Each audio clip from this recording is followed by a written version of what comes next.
કે ભાઈ જ્યાં ભાઈએ ભાગ હોય या ना आपो અહીંયા મહાભારત થાય। ભગવાન કૃષ્ણ સંધિમાં ગયા, માત્ર પાંડવે 5 ગામ માગ્યા અને 5 ગામ પણ કૌરવો આપવા તૈયાર ન થયા। ત્યારે ત્યાં શું થયું? મહાભારત થયું અને રામની પોતાની ગાદી હોવા છતાં ભરતને આપી દે, ત્યાં રામ રાજ્ય થાય ને ભાઈના ભાગનું એ ભાઈને આપવું જ પડે ને સાહેબે કીધું કે કોર્ટે ચડ્યા, સમાધાન ના થયું અને યુદ્ધ થયું। યુદ્ધમાં પણ એમને કીધું કે ભગવાન કૃષ્ણ પાસે બેને માગવા માટેનો અધિકાર હતો, પાંડવોને અને કૌરવોને। પહેલા કૌરવોએ માગ્યું કૃષ્ણ પાસે કે હું તમને શું મદદ કરી શકું કે તમારી 1800 ની સેના છે એ અમને આપો, અને પાંડવોએ માગ્યું કે ભગવાન તમે અમારા ભેગા રહેજો। એટલે મહાભારત એવું કહે છે કે જેનો ટેકાદાર મજબૂત હોય એનો વિજય નિશ્ચિત હોય, પણ જેનો ટેકેદાર વાંક આગલો હોય એની 1800 ની સેના હોય તો હારી જાય, એવું મહાભારત કહે છે।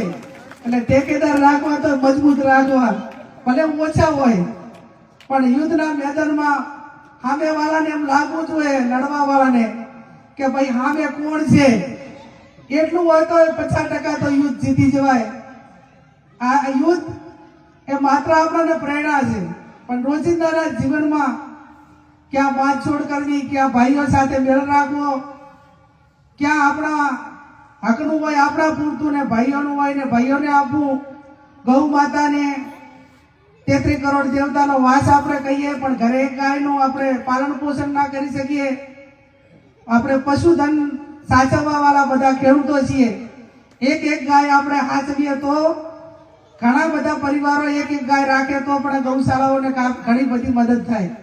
આજે બનાસકાંઠામાં 172 જેટલી ગૌશાળાઓ, અને આ ઉત્તરાયણના સમયમાં ગામડે ગામડે ગૌશાળાના લાભાર્થે કથાઓનું આયોજન થઈ રહ્યું છે। આજે ત્યાં ચીચોદરા, અહીંયા આપણે સેકરા, ગઈકાલ સોની હતું, આજે અહીં છેટલા, સમગ્ર વિસ્તારની અંદર ગૌશાળાના સંચાલકો મારફત એમને ફંડ ભેગું થાય ને વર્ષ દરમિયાન ગૌશાળા ચાલે એ ઉદ્દેશથી મજૂરી કરી રહ્યા છે। આટલી બધી ગાયો ગૌશાળામાં ના હોય તો આપણે ખેડૂતોની હાલત શું થાય? અને હું અભિનંદન આપું છું આ ખેડૂતોને કે કુદરતી આફતમાં કોઈ નુકસાન થયું છે તો ખેડૂતે અરજી કરી છે કે મને વળતર મળવું જોઈએ, પણ ગૌ માતાએ ખેતરમાં ગમે એટલું નુકસાન કર્યું છે, ક્યારે કોઈ ખેડૂતે વળતર માટે અરજી નથી કરી। એટલે ગાય ઉપર પ્રેમ છે, ભાવ છે। એ પ્રેમ ને ભાવ આપણા દિલમાં કાયમ હચવાઈ રહે।